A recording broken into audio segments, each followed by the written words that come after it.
Kembali di Kompas Siang Saudara, sebanyak 129 warga korban erupsi Gunung Ruang dari Pulau Ruang Kabupaten Citaro masih mengungsi di Kabupaten Minahasa. Mereka tidak bisa kembali ke rumah lantaran permukiman di kaki gunung dinyatakan tidak aman dan harus direlokasi. Ratusan warga dari dua desa di Pulau Ruang, yakni Laing Patehi dan Desa Pumpente, kini ditampung di asrama Balai Penjaminan Mutu Pendidikan milik Kemendikbudristek yang berlokasi di Desa Peneleng, Kabupaten Minahasa. Sudah 4 hari para pengungsi dievakuasi keluar dari Pulau Tagulandang dan pemerintah menyatakan permukiman di kaki gunung sudah harus direlokasi lantaran tidak aman untuk menjadi tempat permukiman pasca erupsi Gunung Ruang.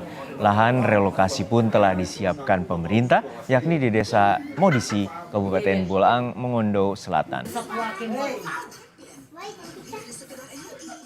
Karena mengingat masa depan anak dan cucu, jadi apa yang dilakukan oleh pemerintah untuk alokasi dua desa ini yang terbaik, pasti kami akan menerima dengan senang hati. Kan rencananya akan direlokasi di Bolmong Selatan. Ibu bersedia?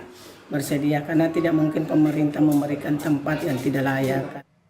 Kondisi terkini di pengungsian dan kondisi para pengungsi juga rencananya akan direlokasi. Kita tanyakan langsung pada jurnalis Kompas TV, Yana Mika Singa di salah satu lokasi pengungsian di Minahasa, Sulawesi Utara. Yana, warga korban erupsi Gunung Ruang kini saat ini tengah menunggu untuk relokasi. Lalu kapan nanti mekanisme relokasi dan di wilayah mana warga akan ditempatkan?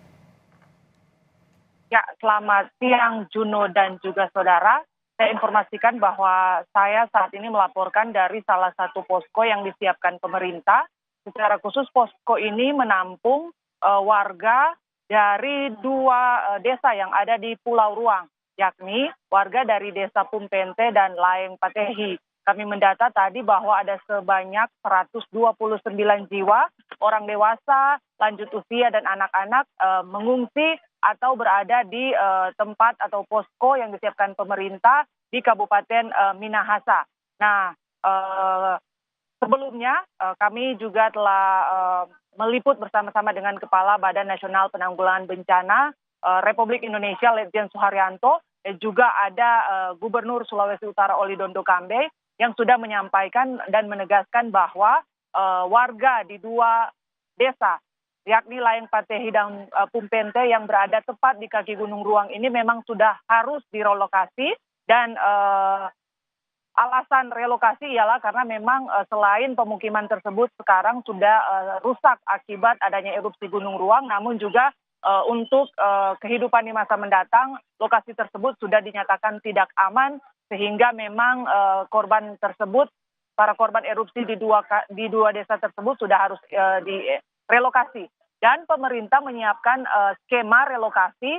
Ada data sebanyak 300 kepala keluarga di dua desa tersebut yang disiapkan relokasi di salah satu desa, tepatnya di Desa Modisi, Kabupaten Bolaang, Mongondo Selatan. Dan memang rencana relokasi yang disiapkan pemerintah ini mendapatkan tanggapan yang beragam dari warga Desa Laing Patehi dan Pumpente. Ada warga yang setuju, namun ada juga warga yang meminta agar rencana relokasi ini dibicarakan dengan lebih detail dan lebih pasti untuk menjamin kehidupan mereka pasca ditetapkannya bahwa mereka memang harus direlokasi keluar dari kampung halaman mereka di Laing Patehi dan Pumpente. Berkaitan dengan warga yang mungkin belum setuju, ada yang mengharapkan relokasi ini hanya dilakukan di Kabupaten Kepulauan Citaro saja, yang artinya masih dekat dan secara sosial, kultur dan budaya masyarakat masih seragam dengan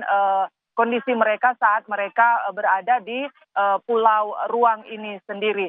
Dan memang sebelumnya juga Ledjen Suharyanto, Kepala BNPB Republik Indonesia, dalam dialog dengan warga terdampak erupsi Gunung Ruang ini sendiri sudah menyampaikan jika ada masyarakat di dua desa Pumpente dan Laing Patehi yang belum bersedia untuk direlokasi di Bolaang, Mongondo Selatan, di tempat yang disiapkan oleh pemerintah, pemerintah bisa membantu pembiayaan pembangunan perumahan yang sama dengan yang di Bolmong Selatan. Namun nanti data tersebut akan dicatat sebagai warga yang memilih untuk tidak relokasi, tapi jika warga tersebut memiliki, dengan catatan warga tersebut memiliki tanah yang jelas statusnya yang berada di Kabupaten Kepulauan Sitaro. Juno. Ya, Mika, untuk saat ini bagaimana dengan ratusan pengungsi? Ada 129 pengungsi yang berada di sana. Lalu apa saja kebutuhan yang dibutuhkan oleh para pengungsi ini? Ya, dapat kami informasikan saat ini memang lokasi posko pengungsian ini merupakan tempat di mana terpusatnya warga pengungsi dari Lain Patehi dan Pumpente. Dan lokasi ini, di tempat ini tidak ada dapur umum. Kebutuhan makan dan minum memang disuplai dari posko pengungsian yang berada di sentra Tumauto, tepatnya di Pal 2, di Kelurahan Pal 4 di Kota Manado. Lokasinya memang berbeda wilayah administratif, namun masih terjangkau. Tapi saya informasikan bahwa untuk kebutuhan makan memang harus disuplai dari posko yang berada di Kota Manado di sentra Tumauto ini sendiri. Mereka menyebut memang ada beberapa kadangkala ada keterlambatan untuk ketersediaan makan baik pagi maupun siang lantaran di sini tidak terdapat dapur umum atau dapur lapangan yang bisa langsung menyuplai makan dan kebutuhan makan dan minum di tempat ini. Baik, terima kasih atas laporan Anda, Mika Singal dari Minahasa, Sulawesi Utara.